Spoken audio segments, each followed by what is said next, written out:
व्यथित व्यग्र शत्रुघ्न देखा, लौट कर अवध आया ही नहीं, भरत सा मन देखा। तुम्हारे सिकंदर सब दो कौड़ी के, मैंने राम की चरण पादुका का शासन देखा। जब मैं झाबुआ जिले में हूं और मैं उन लोगों के आदिवासियों की मूल सभ्यता संस्कृति का परिचय,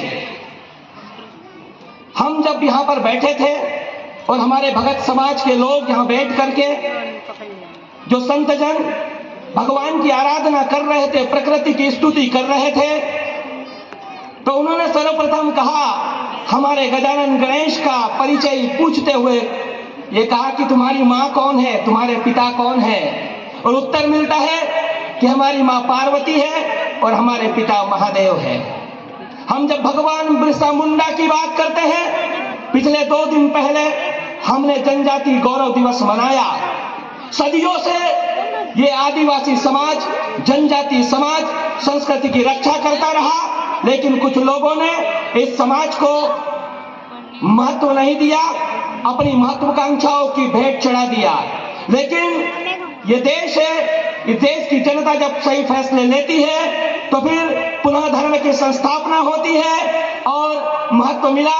सारी दुनिया ने जाना कि अंग्रेजों को, ब्रिटिश साम्राज्य को ध्वस्त करने के लिए बिरसा मुंडा ने, भगवान बिरसा मुंडा होकर के जनजाति समाज ही नहीं, भारतवर्ष के धर्म की रक्षा के कदम उठाए।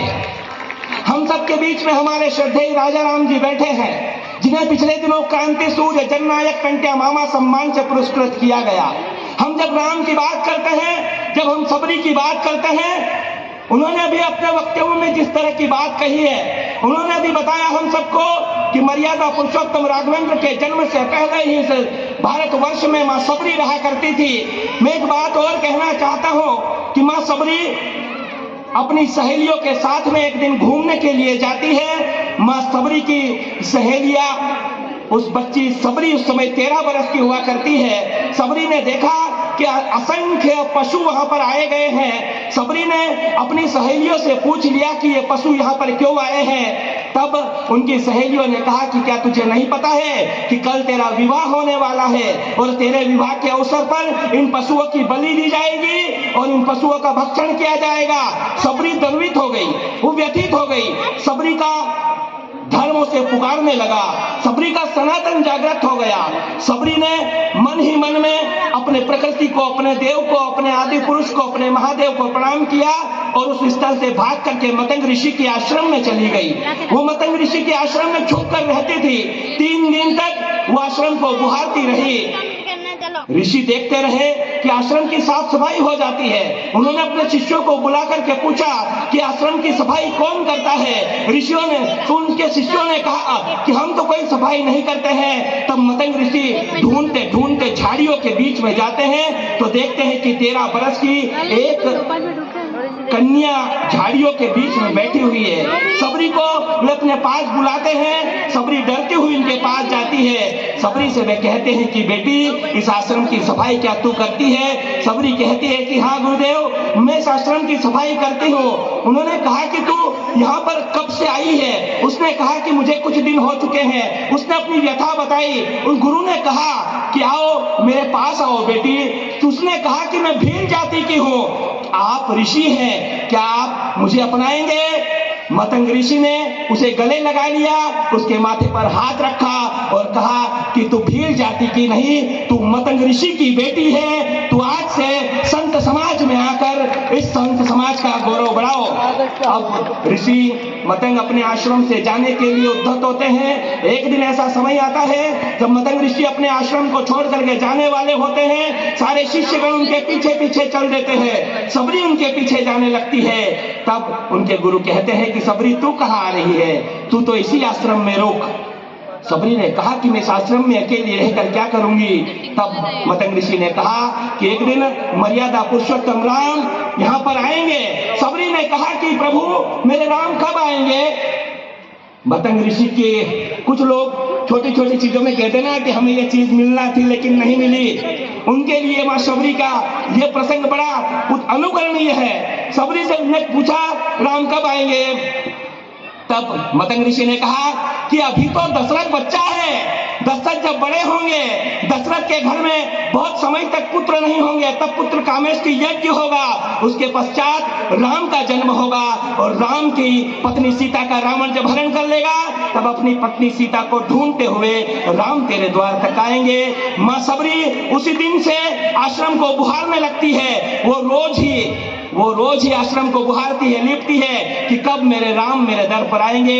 एक दिन वो समय आ जाता है जब राम सबरी के द्वार पर आते हैं, लेकिन सबरी कृशकाय हो चुकी है। 13 बरस की सबरी अब 100 बरस की हो गई है। सबरी की चमड़ी लटक चुकी है। सबरी आंखों से राम का चेहरा देखती है। राम सबरी की गोद में अपना सिर रख देते हैं, उसके चरणों में नतमस्तक हो जाते हैं और कहते हैं कि मां, मैं तेरा राम तेरे द्वार पर आया हूं। तब सबरी कहती है कि राम, वो तो तुम्हें सीता को खोजना था, इसलिए तुम मेरे दर तक आ गए, वरना ये चक्रवर्ती राजा का बेटा मेरे इस भिलनी के दर तक क्यों आता।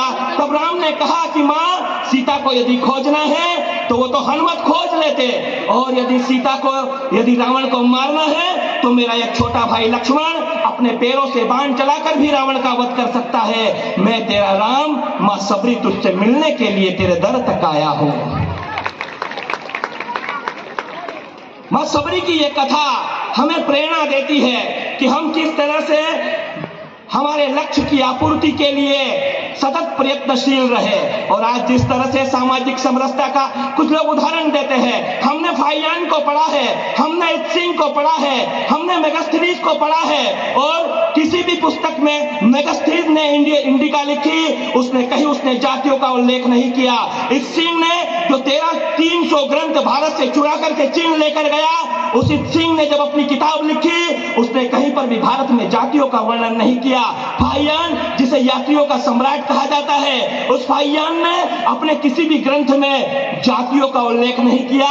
इवन की 6छठी सदी के पहले तक भारत में जातियों का उल्लेख कहीं हमें देखने को नहीं मिलता है। हमें केवल 4 वर्ण देखने को मिलते हैं। कुछ लोग उन वर्णों को लेकर के सनातन संस्कृति पर उंगली उठाने की कोशिश करते हैं। मैं उन्हें केवल इतना कहना चाहता हूं कि आज हम देखते हैं class 1 officer, class 2 officer, class 3 officer and 4th grade.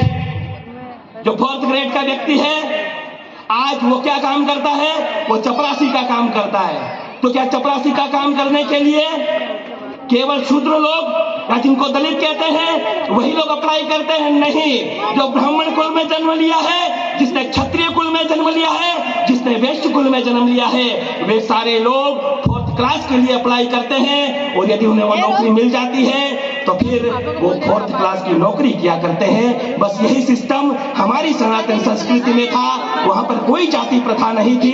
वहां केवल और केवल काम के लिए हमारी वर्किंग स्टाइल के अनुसार ही हमें समाज को विभक्त किया गया था।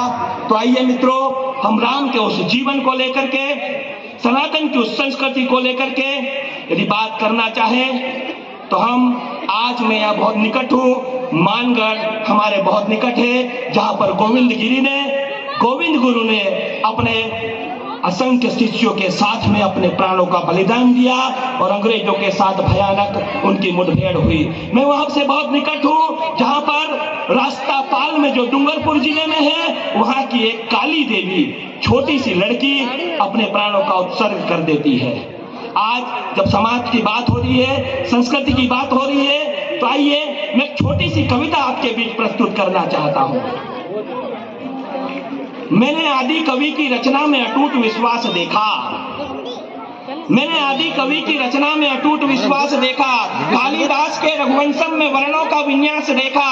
तुलसी के मानस सरिका भला कौन सा उपन्यास देखा। राज तिलक की घड़ी में युवराजों का वनवास देखा। सारंग की टंकार मैंने दशानन का चंद्रहास देखा।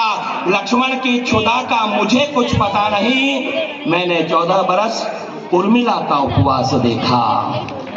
मैंने 14 बरस उर्मिला का उपवास देखा। मैं सरयू का तट, और क्या देखता है सरयू का तट। पिछले दिनों तमिलनाडु से, कर्नाटक से ऐसी बात आई कि सनातन एक बीमारी की तरह है, उसे नष्ट कर देना चाहिए। मुझे हंसी इसलिए आई कि सनातन सनातन को नष्ट करने की ताकत दुनिया में कहीं नहीं है, क्योंकि सनातन आदि भी नहीं है। सनातन तो आद्यांत हुआ करता है, आदि का तो अंत होता है, लेकिन सनातन तो आद्यांत हुआ करता है जिसका कोई अंत नहीं है। तब मैं कुछ पंक्तियां पढ़ना चाहता हूं, और जो लोग सनातन संस्कृति को चैलेंज करते हैं उनके लिए मैं केवल इतना कहूंगा कि यदि सनातन संस्कृति को देखना है, जानना है, तो झाबुआ जिले में आइए। हमारे भगत समाज के जो लोग हैं उनसे मिलिए। एक बार जरा पूरा सदन दोनों हाथ अपने ऊपर उठाए जाए, एक बार गड़गड़ाती हुई तालियां हमारे भगत समाज के उन लोगों के लिए, पटलिया समाज के उन लोगों के लिए, सामाजिक महासंघ के लोगों के लिए। आइए मैं कुछ पंक्तियां से मैं समापन की पंक्तियां पढ़ना चाहता हूं। मैंने इक्ष्वाकु कुक्षी विकुक्षी बाण जैसे शासक देखे, अनरण्य प्रथो धुंधुमार जैसे प्रशासक देखे, योनाश्व को विवस्वान के कीर्ति पृष्ठ पढ़ते देखा, मानधाता को अश्वमेध यज्ञों के प्रतिमान करते देखा, सुसंधि ध्रुवसंधि भरत सीत का इस धरा पर आना, सगर के 60,000 पुत्रों का भस्मीभूत हो जाना, असमंज अंशुमान दिलीप के कठिन यत्नों से गंगा धरा पर आई भागीरथ के प्रयत्नों से, कुकुत्स के पौत्र रघु का कुबेर पर चढ़ जाना, अनायास ही फिर सूर्य वंश का रघुवंश कहलाना, संघर्ण प्रवर्ध अमरीश की धर्म निष्ठा देखी, नहुष ययाति नाभाग की बढ़ती हुई प्रतिष्ठा देखी, आज के घर में दशरथ से धर्मात्मा आएंगे, सरयू इठलाकर बोली अगली पीढ़ी में परमात्मा आएंगे। सरयू सरयू सरयू इठलाकर बोली अगली पीढ़ी में व्यथित व्यग्र शत्रुघ्न देखा, लौट कर रवस्त्र आया ही नहीं, भरत सा मन देखा, तुम्हारे सिकंदर सब 2 कौड़ी के, मैंने राम की चरण पादुका का शासन देखा। आइए मित्रों, 492 वर्ष के बाद मर्यादा पुरुषोत्तम राघवेंद्र अपने भव्य मंदिर में स्थापित होने जा रहे हैं, और यदि वे अपने जन्म स्थान पर पुनः प्रतिस्थापित होने जा रहे हैं, ऐसे अवसर पर सामाजिक महासंघ झाबुआ एक तरह का दिवाली का उत्सव करता है, महोत्सव करता है। तो मैं आदरणीय हमारे भाई नीरज जी राठौड़ के साथ में उमंग जी सक्सेना और उनकी पूरी टीम को कोटि कोटि बधाई देता हूं, और बधाई के पात्र हैं वे सारे लोग जो इस आयोजन से जुड़े हुए हैं। मैं एक निवेदन कर देना चाहता हूं, सारे लोग जरा अपने दोनों हाथ ऊपर उठाए यार, दोनों हाथ, किसी का भी हाथ नीचे नहीं रहे, और कैमरामैन अपने कैमरे में कैद कीजिएगा गड़गड़ाती हुई 2 मिनट तक की तालियां जो झाबुआ के सांबा पैलेस से सरयू के तट तक पहुंचेगी। मर्यादा पुरुषोत्तम राघवेंद्र का भव्य मंदिर जो बन रहा है, हम सामाजिकता की शपथ लेते हैं, हम सामाजिक समरसता की शपथ लेते हैं। एक शमशान होगा, एक मंदिर होगा, एक कुआं होगा, जातियों में कोई भेद नहीं होगा। जरा गड़गड़ा दीजिए अपनी तालियों को, वंदे मातरम, जय श्री राम। जरा आप भी बोलिए जय श्री राम, जय श्री राम, वंदे मातरम, जय श्री राम, वंदे मातरम, जय श्री राम, वंदे मातरम, जय श्री राम, वंदे मातरम, जय श्री राम। भारत माता की। और एक सुखद सूचना, जहां मर्यादा पुरुषोत्तम राघवेंद्र अपने भव्य मंदिर में स्थापित हो रहे हैं, वहीं परकोटे में मां सबरी की प्रतिमा स्थापित हो रही है, वहां निषाद राज की प्रतिमा स्थापित हो रही है, वहां पर जामवंत की प्रतिमा स्थापित हो रही है, वहां जटायु की प्रतिमा स्थापित हो रही है, वहां पर केवट की प्रतिमा स्थापित हो रही है। ये हमारी सनातन संस्कृति है, ये हमारा वैभव है, ये हमारी दिवाली है। और ये नीरज राठौड़ स्वयं दुर्गा दास राठौड़ बनकर के समाज के जागरण का जो काम कर रहे हैं, मैं साधुवाद देता हूं आपको, झाबुआ के निवासियों को बहुत बहुत बधाई। और मित्रों, शिव गंगा के माध्यम से हलमा प्रथा को पूरी दुनिया में प्रचारित और प्रसारित कर भील संस्कृति, आदिवासी संस्कृति का मान बढ़ाने वाले आदरणीय महेश जी शर्मा और उनके ही अभियान से जुड़े राजा राम जी के साथ मैं बधाई देना चाहता हूं हमारे वो दंपत्ति को जिन्हें पद्मश्री मिला। और एक बधाई बनती है हमारी पिटोल की रहने वाली भूरी बाई के लिए जिन्हें भी आपके कारण भारत रत्न मिला है। एक बार सामाजिक समरसता का यह उत्सव है तो भारत की प्रथम जनजातीय राष्ट्रपति द्रौपदी मुर्मू के लिए भी आपकी तालियां बजनी चाहिए। सभी जातियां महान हैं, हम सब एक हैं। दुनिया का कोई भी व्यक्ति हमसे बहस करने आ सकता है, डिबेट करने आ सकता है। भारत में जाति प्रथा न कभी थी और न होगी। डॉक्टर अंबेडकर ने अपनी किताब में लिखा है कि अंग्रेजों ने 427 जातियों का उल्लेख किया, जिसमें से केवल 2 जातियों को छोड़ दे तो किसी भी 425 जातियों का उल्लेख भारत के किसी भी ग्रंथ में, किसी भी सनातन ग्रंथ में, किसी भी वाङ्मय में नहीं है। तो आइए हम सब एक हैं, एक होकर के जरा मुट्ठियां भींच कर दोनों हाथ ऊपर उठाए। भारत माता की, भारत माता की, वंदे वंदे, जय श्री राम, जय श्री राम।